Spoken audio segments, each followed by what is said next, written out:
कि Muslim community के जो टॉप लीडरशिप है वो डायरेक्टली या इनडायरेक्टली सब आरएसएस यानी कि मनुवादी मानसिकता के गुलाम हैं, उनके साथ हैं और उनके इशारे पे काम करते हैं। क्योंकि ये सिर्फ इस्लाम के खिलाफ नहीं है, भारत के संविधान के भी खिलाफ है और हर एक मजहब के जो मनुस्मृति को नहीं मानता उसके खिलाफ है। तो हम सब लोगों को ये साजिश समझनी चाहिए। ये अरशद मदनी और इनके भतीजे जो हैं महमूद मदनी, ये सब मनुवादी मानसिकता के हैं। जितने भी देश के मजलूम हैं, SC ST OBC और माइनॉरिटी, वो एक तरफ हैं और मनुवादी मानसिकता के लोग दूसरी तरफ हैं। सुरेश कुमार, जिनके ऊपर आतंकवाद के भी एलिगेशंस लगते रहे, उनसे बड़ी गठजोड़ करके बड़ी गहरी मीटिंगें कर रहे हैं हमारे कुछ लोग, सो कॉल्ड नजर आने में मुसलमान लेकिन अंदर से मनुवादी। कोई भी इंसान ये कह सकता है कि मैं मनुस्मृति में विश्वास रखता हूं, मनु हमारे मजहबी रहनुमा थे, ऐसा कोई भी कह सकता है? सिर्फ वही कह सकता है जो मनुवादी मानसिकता का हो जो दिल के अंदर, दिल से तो मनुवादी हो, ऊपर से मुसलमान, सिख, क्रिश्चियन, बौद्ध या कोई और मजहब का बन के दिखा रहा हो, ताकि इन मजहबों के लोगों को बेवकूफ बना के धोखा दिया जा सके। तो बात यह थी कि मनु को आदम अलैहिस्सलाम से मिला के मुस्लिम कम्युनिटी को SC ST और OBC से दूर करने की साजिश है। और RSS ये चाहती है कि मुसलमानों को बेवकूफ बना के अपनी तरफ खींचने की कोशिश करे, अपने शेड्यूल ट्राइब OBC भाई और बहनों से दूर। ये कभी नहीं हो सकता कि मुस्लिम कम्युनिटी को खड़ा दिखाया जाए, मुस्लिम कम्युनिटी को बदनाम किया जाए, मनुस्मृति के साथ खड़ा दिखाया जाए, ताकि हमारी लड़ाई शुरू हो SC ST OBC और दूसरी माइनॉरिटी के मजहब मानने वालों से। और कोई इस साजिश का हिस्सा नहीं है। इतनी बात मैं जानता हूं कि अगर मनुस्मृति को डिफेंड कर रहे हैं, वो मनुवाद को डिफेंड कर रहे हैं, मनु को डिफेंड कर रहे हैं, हजरत आदम अलैहिस्सलाम से इक्वेट कर रहे हैं, तो ये सरासर मुनाफिकत नहीं है, ये गद्दारी, डायरेक्ट गद्दारी है इस्लाम मजहब से भी और भारत के संविधान से भी। इसका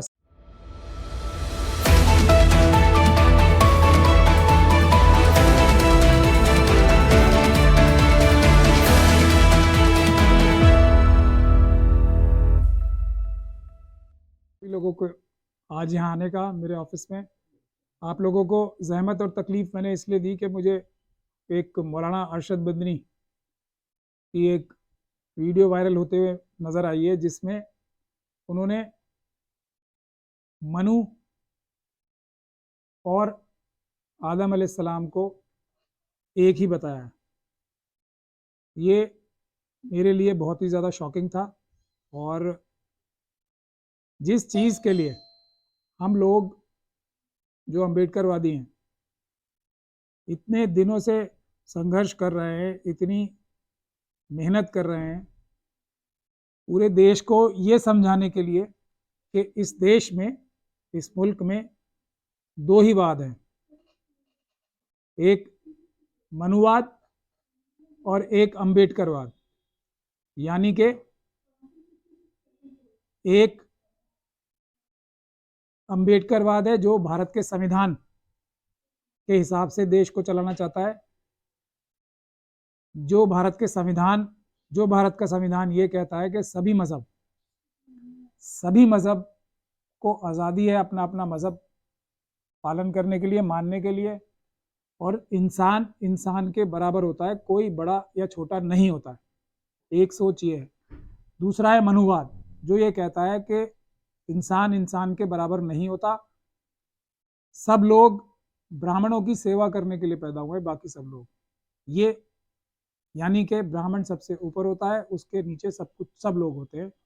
छुआछूत होनी चाहिए, और कुछ लोगों को एक जगह से पानी नहीं पीना चाहिए, कुछ लोगों को घोड़ी, अगर शादी है तो घोड़ी नहीं चढ़ना चाहिए। ये मनुवाद है, यानी कि इंसान के बराबर नहीं होता, छोटा और बड़ा होता है। यही दो वाद हैं बुनियादी तौर पे। तो मैं इस बात को बार बार कहता रहा हूं कि मुस्लिम कम्युनिटी के जो टॉप लीडरशिप है वो डायरेक्टली या इनडायरेक्टली सब RSS यानी कि मनुवादी मानसिकता के गुलाम हैं, उनके साथ हैं और उनके इशारे पे काम करते हैं। मैं एक और भी बात कहता रहा हूं कि मनुवादी मानसिकता बज़ाहिर यानी कि प्रत्यक्ष रूप से मुसलमान लगने वाला भी मनुवादी मानसिकता का हो सकता है, यानी मनुवादी हो सकता है, क्योंकि क्रिश्चियनिटी हो, जुडाइज्म हो, सिखिज्म हो, बुद्धिज्म हो, बाकी सारे मजहब जो दुनिया के हैं वो इंसान को इंसान के बराबर मानते हैं, लेकिन बज़ाहिर कोई क्रिश्चियन भी नजर आ सकता है लेकिन उसकी मानसिकता मनुवादी हो सकती है अगर वो इंसान को इंसान से बड़ा या कम समझता है। कोई सिख भी हो सकता है, देखने में सिख लगेगा, लेकिन अगर उसकी मानसिकता इंसान को छोटा बड़ा मानने की होगी तो वो सिख धर्म के खिलाफ है। उसी तरीके से जो मुसलमान मनुवाद को मानता है, मनुस्मृति को मानता है या मनुवादी मानसिकता का है, तो वो मुसलमान यानी कि इस्लाम धर्म का मानने वाला हो ही नहीं सकता। ये बात हम लोग बार बार कहते रहे, इसी बात की वजह। और जितने भी देश के मजलूम हैं, SC ST OBC और माइनॉरिटी, वो एक तरफ हैं और मनुवादी मानसिकता के लोग दूसरी तरफ हैं। तो RSS के लोगों को, मनुवादियों को इस बात से बड़ी तकलीफ थी कि मनुवाद और अंबेडकरवाद के बीच में जो वो लोग कंफ्यूजन पैदा करने चाहते थे, वो हम लोगों की जो अंबेडकरवादी हैं उनकी मेहनत से दूर हो रही थी। और SC ST OBC और मुस्लिम सिख क्रिश्चियन बौद्ध सब एक प्लेटफॉर्म पे आ रहे थे, एक जगह इकट्ठे हो रहे थे। क्यों? क्योंकि हम सभी मनुवादी मानसिकता को रिजेक्ट करते हैं, मनुवादी मानसिकता को नहीं मानते, मनुवादी मानसिकता का विरोध करते हैं और ये कहते हैं कि इंसान इंसान के बराबर होता है और सबके लिए न्याय बराबर होना चाहिए। तो अब मनुवादियों के मन में बहुत कुलबुलाहट थी, बहुत परेशान थे, अंबेडकरवाद से ही परेशान है सबसे ज्यादा, और उन्हें किसी चीज से कोई फर्क नहीं पड़ता और चीजें तो वो खुद ही कराना चाहते। तो बहुत दिनों से ये साजिश चल रही थी हम लोगों के खिलाफ, अंबेडकरवादियों के खिलाफ, जिसका एग्जाम्पल फैजान मुस्तफ़ा, जिन्होंने जो राजस्थान हाईकोर्ट में एक जगह मनु जी की मूर्ति है उसकी तारीफ की और फोटो खिंचवा कर किया, ये उस साजिश का हिस्सा थी। उसके बाद हमारे एक अभी अब्दुल नजीर साहब, जज साहब रिटायर हुए हैं, जिन्होंने बाबरी मस्जिद का फैसले में दिया था, और उसके बाद चीफ जस्टिस साहब के साथ खड़े होके उनकी जो शराब पार्टी हुई थी उसमें हाथ मिला के खड़े होकर फोटो भी खिंचवाई थी, और उसको उन्होंने अपनी किताब में लिखा भी है, रंजन गोगोई साहब ने। अब्दुल नजीर साहब रिटायरमेंट होते ही गवर्नर बना दिया, उन्होंने भी मनु की और मनु स्मृति की तारीफ की थी। वो भी ऑब्वियसली नजर आ गई कि मनुवादियों के कहने से ही की होगी। और मैं इन दोनों लोगों का शुरू से क्रिटिसिज्म करता रहा हूं कि ये लोग मनुवादी मानसिकता के हैं, इस्लाम से इनका कोई लेना देना नहीं है, भारत के संविधान से। हालांकि दोनों ही अपने आप को बहुत बड़ा जूरिस्ट बनते हैं, तो इनका भारत के संविधान से और इस्लाम से कोई ताल्लुक नहीं है, क्योंकि ये मनुस्मृति में विश्वास रखते हैं। उसके बाद आप लोगों ने दूसरी भी बहुत सारी प्रदर्शन देखे, सुरेश चौहान के को देखा, बहुत सारे संत जो अपने आप को कहते हैं उनको देखा कि भारत का संविधान खत्म करके मनुस्मृति लागू करेंगे, हिंदू राष्ट्र बनाएंगे। क्या? हिंदू राष्ट्र बनाएंगे, और हिंदू राष्ट्र जो है मनुस्मृति से चलेगा। और आज मौलाना अरशद मदनी अभी अभी कुछ दिन पहले भी एक डेलीगेशन मिल के आया ना RSS, मोहन भागवत जी से, MRM है, मुस्लिम राष्ट्रीय मंच, जिसमें क्या नाम है, इंद्रेश कुमार, जिनके ऊपर आतंकवाद के भी एलिगेशंस लगते रहे, उनसे बड़ी गठजोड़ करके बड़ी गहरी मीटिंगें कर रहे हैं हमारे कुछ लोग, सो कॉल्ड नजर आने में मुसलमान लेकिन अंदर से मनुवादी मानसिकता के, वो लोग भी मिलके आ रहे हैं। तो ये डायरेक्शन RSS की और मनुवादी मानसिकता की थी कि इस तरह की बात करें कि मनु को आदम अलैहिस्सलाम से मिलाया जाए, ये बोला जाए कि दोनों एक ही हैं। क्या कोई भी जुडाइज्म मानने वाला, यहूदी मजहब को मानने वाला, क्रिश्चियनिटी को मानने वाला, सिखिज्म को मानने वाला, इस्लाम को मानने वाला, जैनिज्म को मानने वाला, लिंगायत मजहब को मानने वाला, कबीर को मानने वाला, रविदास को मानने वाला, रायदास को मानने वाला, कोई भी इंसान ये कह सकता है कि मैं मनुस्मृति में विश्वास रखता हूं, मनु हमारे मजहबी रहनुमा थे, ऐसा कोई भी कह सकता है? सिर्फ वही कह सकता है जो मनुवादी मानसिकता का हो, जो दिल के अंदर दिल से तो मनुवादी हो, ऊपर से मुसलमान, सिख, क्रिश्चियन, बौद्ध या कोई और मजहब का बन के दिखा रहा हो, ताकि इन मजहबों के लोगों को बेवकूफ बना के धोखा दिया जा सके। दिल में तो उसके मनुवादी ही है। और ये मनुवाद इंडिया से ज्यादा पाकिस्तान में है। पाकिस्तान तो बज़ाहिर एक इस्लामिक कंट्री कहता है ना अपने आप को, लेकिन वहां की जो एस्टेब्लिशमेंट है, वहां की जो गवर्नमेंट है, वो भारत की गवर्नमेंट से ज्यादा मनुवादी है। वहां आज तक जमींदारी एक्ट एबॉलिश नहीं हुआ है। वहां आज भी आम इंसानों को, हालांकि कहने को तो इस्लाम मजहब के ही मानने वाले जानवर से बुरी तरह ट्रीट किया जाता है जो जमींदार कम्युनिटी के लोग आते हैं। देख लीजिए वहां की आप लोग, वहां की जो रिपोर्ट्स हैं वहां आप देख सकते हैं। खुद इस्लाम मजहब के मानने वाले, इस्लाम मजहब के मानने वालों को जानवरों से ज्यादा बुरा ट्रीटमेंट करते हैं। वही ट्रीटमेंट जो यहाँ मनुवादी मानसिकता के लोग शेड्यूल कास्ट, शेड्यूल ट्राइब और ओबीसी के साथ करते हैं, वही एग्जैक्ट बिहेवियर वहां इस्लाम धर्म के मानने वालों के साथ, इस्लाम धर्म के मानने वाले ही जो देखने में नजर आते हैं मुसलमान, वो वही बिहेवियर करते हैं। ये सच्चाई है। तो मनुवादी मुसलमान जो हैं वो मुसलमान नहीं होते, वो मनुवादी ही होते हैं। तो अरशद मदनी साहब ने आज नकाब चेहरे से उतार दिया। इस बड़ी मीटिंग का ड्रामा उन्होंने चाहे कुछ भी किया हो, लेकिन असली मकसद ये था कि मनु को, जो बाबा साहब डॉक्टर भीमराव अंबेडकर ने मनुस्मृति जला के भारत का संविधान लाया था, तो बात यह थी कि मनु को आदम अलैहिस्सलाम से मिला के मुस्लिम कम्युनिटी को एससी, एसटी और ओबीसी से दूर करने की साजिश है। और आरएसएस ये चाहती है कि मुसलमानों को बेवकूफ बना के अपनी तरफ खींचने की कोशिश करे, अपने schedule caste, schedule tribe, OBC भाई और बहनों से दूर। ये कभी नहीं हो सकता, क्योंकि ये सिर्फ इस्लाम के खिलाफ नहीं है, भारत के संविधान के भी खिलाफ है, और हर एक मजहब के जो मनुस्मृति को नहीं मानता उसके खिलाफ है। तो हम सब लोगों को ये साजिश समझनी चाहिए। ये अरशद मदनी और इनके भतीजे जो हैं महमूद मदनी, ये सब मनुवादी मानसिकता के हैं।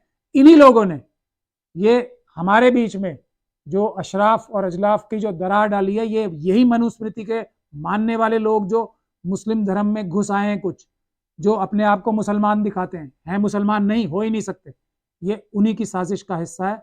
इससे हमें बहुत होशियार रहना है।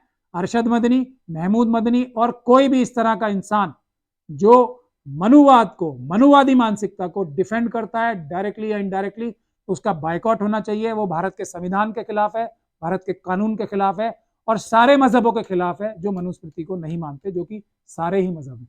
बहुत बहुत शुक्रिया। तो मैं इस हिसाब से देखा जाए तो कल की तकरीर की जो जो चीजें आपने दी उस पर आप प्रेस कॉन्फ्रेंस कर रहे हैं, आप कह रहे हैं कि उन्होंने नकाब हटा दिया चेहरे से, लेकिन फिर सवाल ये उठता है कि मौलाना अरशद मदनी ने जिस बात से अपनी बात का आगाज किया और बात शुरू की, वो उन्होंने कहा कि मुसलमानों की घर वापसी कराने वाले जो लोग हैं, जो मुसलमानों को कहते हैं कि अपने पूर्वजों की तरफ पलट आओ, वो जाहिल हैं, वो जानते नहीं हैं, उनको ज्ञान नहीं है। यहाँ से उनकी बात की शुरुआत थी। तो क्या इसको आप इस तरह से नहीं देखेंगे कि मुसलमानों के लिए ये बयान दिया गया, मुद्दा और जो नफरत फैला रहे हैं उनको जवाब दिया गया? नफरत फैलाने वालों को ये मौलाना अरशद मदनी समझा लेंगे।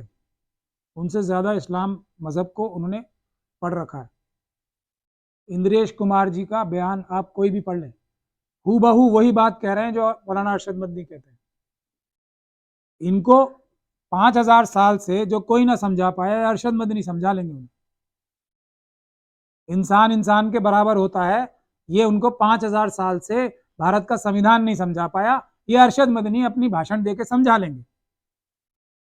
आपको ये बात समझ में आती है? एक ही पॉइंट था इसकी सारी जो ये मीटिंग कराई गई है, इसका सिर्फ और सिर्फ एक पॉइंट था कि मुस्लिम कम्युनिटी को खड़ा दिखाया जाए, मुस्लिम कम्युनिटी को बदनाम किया जाए, मनुस्मृति के साथ खड़ा दिखाया जाए, ताकि हमारी लड़ाई शुरू हो एससी, एसटी, ओबीसी और दूसरी माइनॉरिटी के मजहब मानने वालों से। और कोई इस साजिश का हिस्सा नहीं है। आरएसएस की सबसे बड़ी, मनुवादियों की सबसे बड़ी चालबाजी ये होती है कि वो बज़ाहिर कुछ दिखाते हैं और होते कुछ और है, उनका मकसद कुछ और होता है, दिखाते कुछ और है। ये भी दिखाने के लिए उन्होंने बहुत लंबा चौड़ा भाषण दिया होगा। मैंने उनका भाषण सुनना पसंद भी नहीं करता और सुनना भी नहीं चाहता। सिर्फ इतनी बात मैं जानता हूं कि अगर मनुस्मृति को डिफेंड कर रहे हैं, वो मनुवाद को डिफेंड कर रहे हैं, मनु को डिफेंड कर रहे हैं, हजरत आदम अलैहिस्सलाम से इक्वेट कर रहे हैं, तो ये सरासर मुनाफिकत नहीं है, ये गद्दारी, डायरेक्ट गद्दारी है इस्लाम मजहब से भी और भारत के संविधान से भी। इसका सख्ती से मुकाबला करना चाहिए और इनको बेनकाब करना चाहिए। मैं गुजारिश करता हूँ जमीयत उलमा हिंद के सभी लोगों से जो ईमान वाले हैं, जो मजहब इस्लाम को सही तरह से पढ़ते हैं, समझते हैं, जो भारत का संविधान पढ़ते हैं, उनको इनको इनके पद से तुरंत हटाना चाहिए और इनके जैसे किसी भी इंसान को अपनी तंजीम का हिस्सा भी नहीं होने देना चाहिए, क्योंकि मनुवाद का मतलब है इस्लाम के डायरेक्ट खिलाफ बात कर। भाई शुरुआत हुई थी जमीयत उलमा हिंद के अध्यक्ष ने मदनी साहब ने शुरुआत की थी भाषण की, तो कहा था कि भारत हमारी मातृभूमि है और जितना ये जमीन मोहन भागवत का जितना मोदी का है उतनी जमीन हमारी भी है, ना एक इंच ज्यादा ना एक इंच कम। शुरुआत तो अच्छी हुई, बवाल बाद में खड़ा हुआ। नहीं, मौलाना अरशद मदनी को मनुवाद को, मनु को हजरत आदम अलैहिस्सलाम से और दोनों को एक ही बताने का क्या मकसद था? एक ही मकसद है, एक ही मकसद है। हिंदू राष्ट्र के लिए क्या बोलते हैं सब लोग? हिंदू राष्ट्र बनाएंगे, मनुस्मृति लागू करेंगे। हम लोग क्यों, बाबा साहब ने क्यों मनुस्मृति चलाई थी? क्योंकि उसमें मसावत नहीं थी, क्योंकि उसमें इंसान को इंसान के बराबर नहीं माना जाता। ये एक बुनियादी वजह है और वो उसी को, एक ही मुद्दा था। मैं इसलिए कह रहा हूं ना, किसी बात में भटकने की जरूरत नहीं है, ये सबको पता है। ये तो भारत के संविधान ने कह रखा है ना, सब बराबर के मालिक हैं। अरशद मदनी मनुस्मृति चलाएगा। मनुस्मृति क्यों जलाएंगे हम? बाबा साहब ने जला दी वो। अब संविधान से देश चल रहा है, मनुस्मृति से नहीं चल रहा। हिंदू राष्ट्र के मानने वाले संविधान जला रहे हैं ना रोज, अलग अलग जगह पे संविधान को कंडेम कर रहे हैं। हिंदू राष्ट्र के मानने वाले संविधान जलाना चाहते हैं मनुस्मृति को लागू करने। हम ये कभी नहीं होने देंगे। सर ये माना जा सकता है कि मदनी साहब जो हैं वो आरएसएस के लिए एजेंट के तौर पे काम कर रहे हैं? माना क्या जा सकता है? ये उसके एक के बाद एक सबूत दे रहे हैं। बाबरी मस्जिद में इन लोगों ने गद्दारी करके बाबरी मस्जिद शहीद कराई, केस ठीक से नहीं लड़ा केस, उसके बाद इन्होंने कॉम्प्रोमाइज करने की बातें चलाई, मिल के आए। क्या मिलने जाते हैं? ये मैं यही कह रहा हूं ना, क्या ये 5000 साल से जो पूरी दुनिया में दो जो एक सोच है, एक जायनिज्म जो है वो सबका पैसा छीन कर अपने पास करना चाहता है, और एक मनुवाद जो है जो सबके हक छीन के अपने पास करना चाहता है। दुनिया में कोई नहीं समझा पाया इसे। ये अरशद मदनी समझा लेंगे जाके, ये जो हमारे सो कॉल्ड इंटेलेक्चुअल मुनाफिक बन रहे हैं अपने आप को, ये जाके समझा लेंगे। ये मुलाकात किससे होती है और किस एजेंडा पे होती है? किस एजेंडा पे होती है? ये लोग सब मिलके, जो 90% लोग हैं उनसे तो कोई मुलाकात नहीं कर रहा। ये 1.5% 2% लोगों वालों से जाके क्या मुलाकात करनी है? किस लिए? कि हम मनुस्मृति को कैसे लागू करवाएं। एक ही पॉइंट हो सकता है इस मुलाकातों का, कि हम मनुस्मृति कैसे लागू कराएं। और ना मनुस्मृति वाले कभी मनुस्मृति छोड़ने वाले हैं, ना हम लोग जो संविधान के मानने वाले हैं, जो अपने अपने मजहबों को मानने वाले हैं, हम कभी मनुस्मृति को मानने वाले नहीं। मनुस्मृति तो नहीं लागू है, आपने कहा तो वो कहाँ मानते हैं? लागू कराने के लिए रोज तो एजिटेशन कर रहे हैं। मनु की तारीफ क्यों कर रहे हैं? आदम अलैहिस्सलाम से क्यों मिला रहे हैं? यही तो बात है। विवाद खड़ा हुआ भाई कि ओम और अल्लाह एक ही है। मैं ये कह रहा हूं ना, ये सब डाइवर्ट करने के टैक्टिक्स है। एक ही पॉइंट था, जिस चीज की सुपारी मिली थी वो मनु, जिस चीज की सुपारी मिली थी मनुस्मृति लागू कराना। क्यों? क्योंकि ये हिंदू राष्ट्र बनाने का सबसे बड़ा ये एक फुट सोल्जर्स हैं। मनुस्मृति के बारे में तारीफ करने का मतलब है मनुस्मृति लागू कराने की कोशिश करना।